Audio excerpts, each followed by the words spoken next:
9 years old. Siguro 15 years old, 16. My mom po. Siya po yung pinagupunan ko po ng lakas ng loob. At siya rin yung, sa kanya po kasi ako nag-run.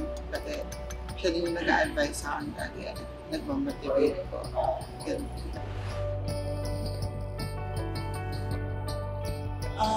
Ano po, Asian Championship last year, 2023, World Championship, then yung Grand Prix, then Asian Championship 2024, then World Cup sa Qatar. Siguro yung realization ko every lift ko po sa competition is yung moment na makaka-qualify at makatungtong sa stage ng Olympics. Parang yun po yung nilook forward ko na kaya kailangan gagalingan ko sa laro. Nakaka-afford ko na ganun po yung sinasabi ng mga tao sa akin. Pero yung sa akin po is na-inspire po at mas na-motivate po ako na gagalingan ko sa Paris Olympics.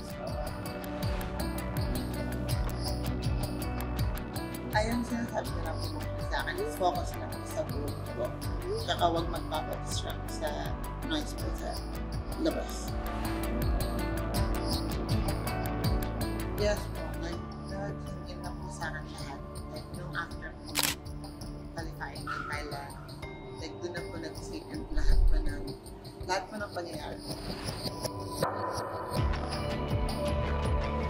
Marami pong ginagawang preparation. Pero as of now po is nag-recover pa po ako from the injuries po, and then as much as possible is mag-prevent po ng mga injuries po. Then mentally and physically po yung preparation po for Paris Olympics. Nakaka-proud ka dahil di ka support. Ito na yung pinapangarap. Nandito ka na. Maraming salamat po sa lahat ng sumusuporta po sa aming mga Filipino athletes na papuntang Paris Olympics.